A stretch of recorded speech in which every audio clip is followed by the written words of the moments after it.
In the summer of 1972, a highly classified delegation of Soviet negotiators arrived in the United States with a single urgent directive. Over a span of just a few weeks, operating completely under the radar, they executed one of the most audacious commodities trades in modern financial history. The Soviet Union quietly purchased between 16.45 and 19 million metric tons of grain. To put that into perspective, they acquired roughly 400 to 440 million bushels of wheat, swallowing up 25 to 30% of the entire American wheat crop for that year. The total financial footprint of this operation was staggering, coming in between $700 million and $1 billion. It was a move that would upend the global economy, drain international stockpiles, and permanently alter the geopolitical chessboard. But what made this transaction truly remarkable wasn't just the sheer volume. It was the fact that the United States government inadvertently bankrolled the entire operation. To understand how American agricultural markets were blindsided, we have to rewind to late 1971 and early 1972. The Soviet Union was facing an impending agricultural catastrophe. Severe winter kill decimated their winter grains, followed by an intense summer drought. The Soviet State Grain Purchasing Agency, Export Club, knew they had to look outward to prevent domestic famine. Concurrently, the United States was dealing with a massive surplus. United States Secretary of Agriculture Earl L. Butz advocated selling this excess grain to bolster the domestic economy. The American export market was dominated by a private oligopoly known as the Big Five grain companies, which included Continental Grain, Cargill, Cook Industries, Bunge, and Louis Dreyfus. Together, they controlled 85% of United States grain exports. To keep American wheat competitive globally, the United States Department of Agriculture maintained a complex export subsidy program. This mechanism guaranteed that the world price of United States wheat remained fixed at a target of $1.63 per bushel. If domestic prices rose above that threshold, the government paid the difference to the exporting companies. Additionally, the government's Commodity Credit Corporation was ready to extend a 3-year, $750 million credit line to the Soviet Union at an interest rate of 6.125%. The board was set for a massive transaction, but the rules favored anyone operating in the dark. The quiet maneuvering began in April of 1972, when Assistant Secretary of Agriculture Clarence Palmby led a United States delegation to Moscow to negotiate the initial framework for grain sales. Shortly after returning, on June 8th, Palmby abruptly resigned from the government, immediately taking a lucrative position as vice president at Continental Grain.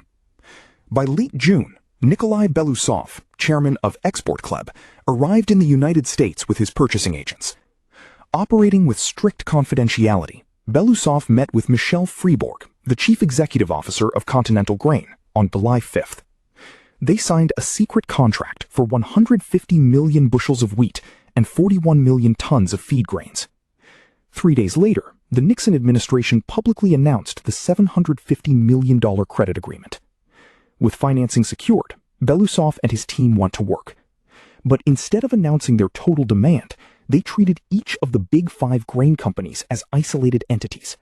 They went from Continental to Cargill to Cook Industries, making massive purchases while keeping each company in the dark about the total volume.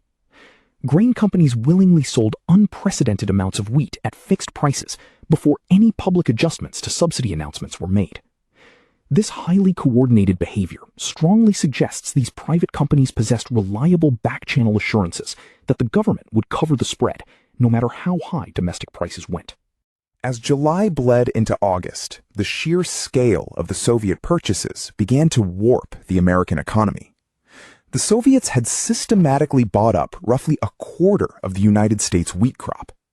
Once they exhausted the $750 million credit line, they simply shifted to paying in cash. This triggered a fatal flaw in the United States export subsidy program. The massive drain on supply caused domestic wheat prices to surge, but because the government was committed to keeping the export price at $1.63 per bushel, the taxpayer subsidy grew exponentially. By late August of 1972, the subsidy payout reached an astronomical 38 cents per bushel. A fierce dispute later emerged over who knew what and when. Agriculture officials testified under oath that they were completely unaware of the magnitude of the Soviet crop failure or the purchases until September. However, Government Accountability Office reports and declassified intelligence memos reveal that overseas attachés and the Central Intelligence Agency explicitly alerted agriculture officials to the immense scale of the transactions by August. Furthermore, public allegations swirled that officials like Clarence Palmby had used insider government knowledge to benefit private grain corporations, though subsequent investigations concluded there was no illegal conflict of interest. Ultimately, the government spent over $300 million in public funds to subsidize the Soviet purchases. The breaking point arrived in late August. The fragmented information curtain finally fell, and the broader commodities market realized that an unprecedented volume of American wheat had vanished into Soviet cargo ships. Domestic United States wheat prices, which hovered around $1.50 per bushel in mid-1972, suddenly surged past $2.25 by September. Recognizing the catastrophic drain on the nation's reserves, the United States Department of Agriculture scrambled to halt the financial bleeding. On September 1, 1972, the government officially suspended the wheat export subsidy program. United States congressional hearings were quickly convened to investigate the massive price surges and rampant allegations of insider trading. Senator Henry M. Jackson led the aggressive inquiries into the systemic failure of government oversight. It was during these highly publicized investigations that Senator Jackson popularized a term that would forever define the event: the Great Grain Robbery. The fallout from the Great Grain Robbery was devastating for the American consumer and the global food supply. Without the buffer of United States reserves, domestic wheat prices continued their violent upward trajectory, ultimately reaching nearly $6 per bushel by late 1973. This shock was not contained to American borders.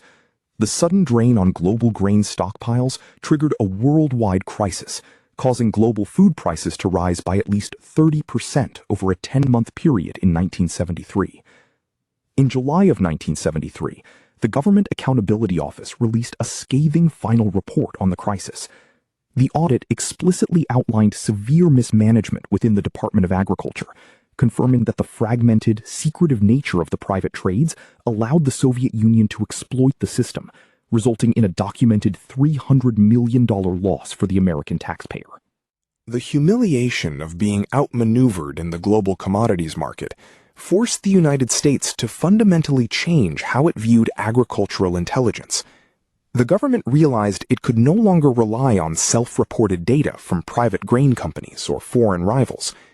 Instead, they turned to orbit. Leveraging the newly launched Landsat-1 satellite, which had been put into space by NASA in July of 1972, just as the grain robbery was unfolding, the United States established the Large Area Crop Inventory Experiment in 1974.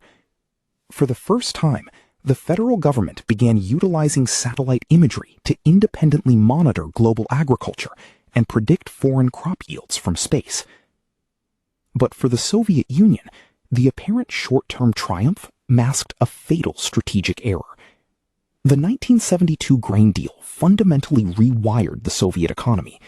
It established an unsustainable reliance on importing capitalist grain just to feed its own population.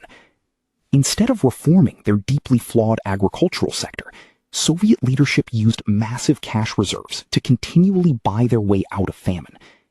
Over the next 2 decades, this critical dependency slowly eroded their economic foundation, serving as a quiet but powerful catalyst for the long-term economic instability that would ultimately culminate in the collapse of the Soviet Union by 1991.